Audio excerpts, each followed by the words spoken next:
এই মাদ্রাসার অনুষ্ঠানে এসে আপনার কেমন লাগলো? মাদ্রাসার অনুষ্ঠানে এসে অত্যন্ত ভালো লাগলো, কারণ হচ্ছে এখানে ধর্মীয় সবার পাশাপাশি এখানে একটা সম্প্রীতির বার্তা মানুষের কাছে পৌঁছে দেওয়া হচ্ছে। আমরা এই ধরনের সবাই খবর পেলেই আমরা পৌঁছে যাওয়া মানুষের কাছে আমরা একটা সম্প্রীতির বার্তা পৌঁছে দেওয়ার চেষ্টা করি। বাদুড়িয়ার সংখ্যালঘু অধ্যুষিত এলাকায় আপনার কি কাজ করতে কোনো অসুবিধা হচ্ছে? এটা কখনো ভাবিনি।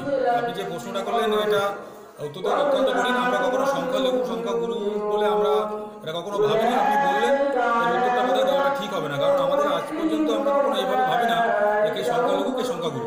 আমরা সবার আগে মানুষ, আমরা যারা রাজনীতির শিক্ষায় শিক্ষিত, আমরা মানব ধর্মটা সবার আগে করার চেষ্টা করি, মানুষের কাজ করার চেষ্টা করি। এখানে প্রতিবন্ধকতা নিয়ে কোনো প্রশ্নই ওঠে না।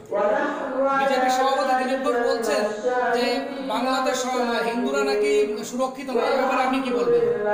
দেখুন, ওই ভদ্রলোকের সম্বন্ধে যত কম কথা বলা যায় ততই বোধহয় ভালো লাগবে, কারণ ওনার সম্বন্ধে কী বলবো, রাজনৈতিক ডেপথ ওনার কতটুকু আছে আমি জানি না।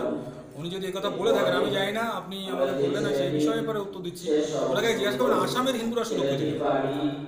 উনি যদি উত্তরটা দিতে পারেন যে আসামের হিন্দুরা সুরক্ষিত, তাহলে আমি এই প্রশ্নের উত্তর অবশ্যই আপনাকে দেব।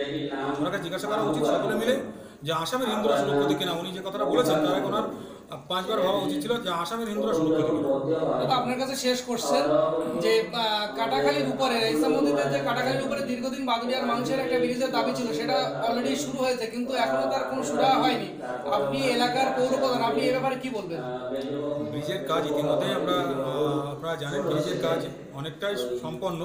শুধুমাত্র অ্যাপ্রোচ রোড অর্থাৎ 2 মাথা জোড়ার কাজটা বাকি আছে, কারণ অনেকটা ব্যক্তিগত মালিকানার উপর দিয়ে রাস্তাটাকে নিয়ে যেতে হবে।